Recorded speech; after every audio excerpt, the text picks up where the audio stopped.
interesting to me because after she said that, I thought, well, that makes sense, where I had a significant restricting period of time. My metabolism is probably in a hyper burning state. You would think this would be a good thing. I don't know if that's necessarily true though, because where your thyroid may be in a hypermetabolism state, later on that could cause problems where you could actually have thyroid issues and hormonal issues from that metabolic state. So what can you do about this?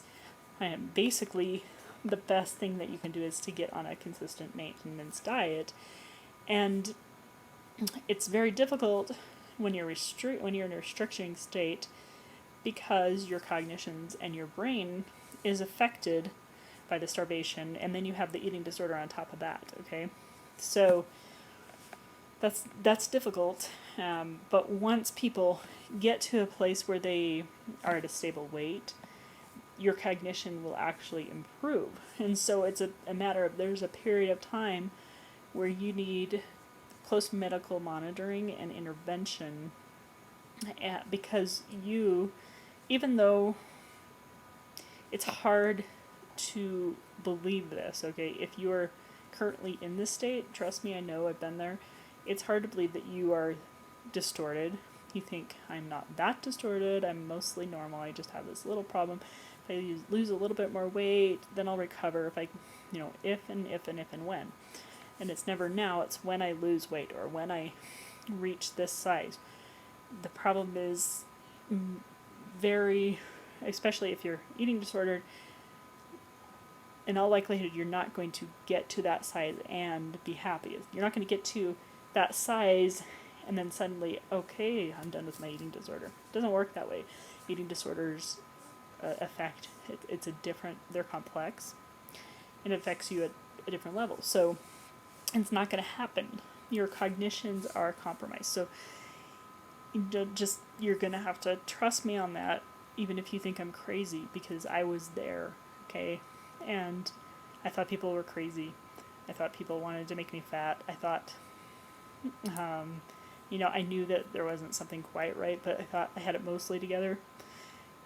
But until I got enough, and I wasn't even underweight, but I had been malnourished for such a long amount of time that I lost all cues of my hunger fullness, and it takes people an average of 5 to 7 months of normal eating to even be able to get to that stable cognitive function, and to be able to recognize hunger fullness. And even then, it can be difficult for a longer period of time. Even now, I have to. There's sometimes when I just have to eat because I don't have all the normal hunger fullness cues that I used to before I was very severely eating disorder. Okay, for me, that's something that hasn't fully come back ever. After a few years of normal eating. So I actually just have to monitor the amount of food I'm eating and be on a fairly consistent meal plan to make sure that I'm eating enough. And I'm not obsessive about it.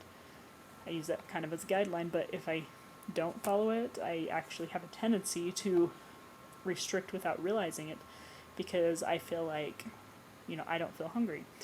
But I do notice that when I'm not getting enough food, that my cognitions start to change, and I move towards that I don't want to eat. And when I start to notice that myself, I think, wait, now how much have I actually eaten today? And I realize, this is affecting my cognitions, and I feel less like eating the more I go without food. And so then I eat, and I normalize again. But those are side effects of starvation. And so even a few years out into recovery, into where I'd say, I'm pretty much recovered, I still have those side effects from the restriction or starvation state that I put my body through. So, it may sound like a positive thing that, oh, hey, then that means when I'm refed, then I'm going to burn tons of calories. I'm going to have a hypermetabolism. But it's really not okay. It makes my performance and nutrition a delicate balance. Makes it difficult because I have to really carefully monitor how much I'm eating and when I'm eating during races. If I'm doing a 50-mile event, I'm having to eat every 10 to 15 minutes to maintain my level of energy. And it's pretty touchy. And so I've had to work with that and work with my body. Where normal people can easily go sometimes an hour without eating and can eat at every aid station. Their body has never been in a state where it's so confused and the cells are so confused that it's going to crash. And so when she said that today, that made a lot of sense to me, and I kind of have a sense of maybe that's actually what's going on in my body, is that my body is still reacting with a hypermetabolic state from a starvation diet, and who knows how long it could be in that state, and who knows what future implications could happen. Hopefully my body will heal itself, but you never know what long-term complications may result, even in the future from now, where I'm in a healthy state from that period of starvation. So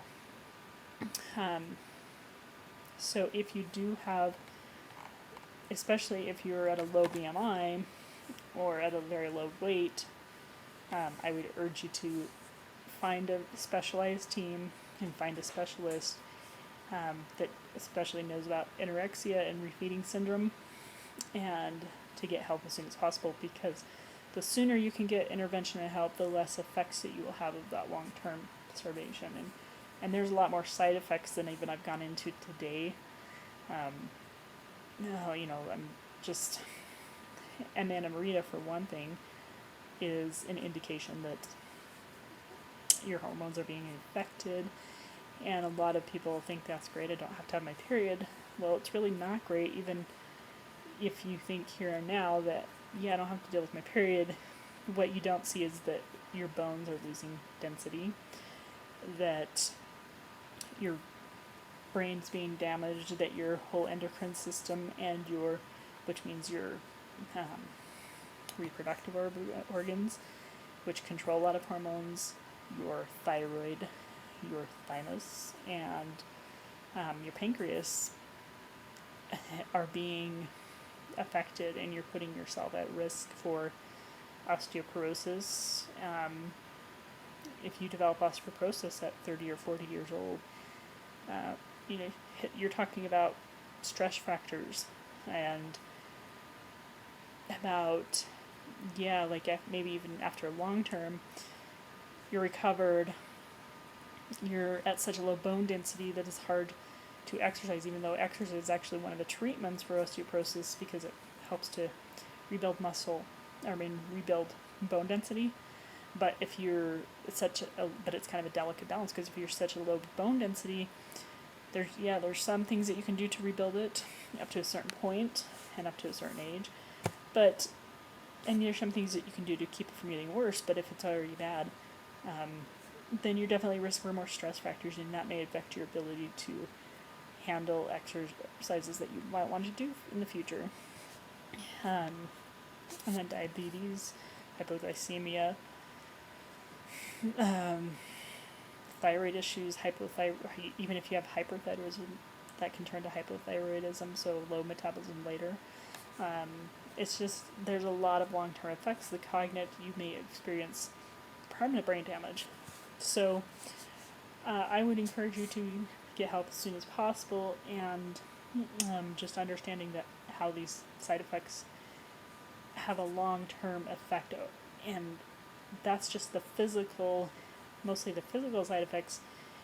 We could go into the emotional side effects and how that impacts your relationships in life, and I'm sure most of you already know that somewhat, but maybe somebody else will get more into that this week. So anyway, I hope you have a good week, and should have my video up on time next week, and I'm not in the conference all week, so have a good night.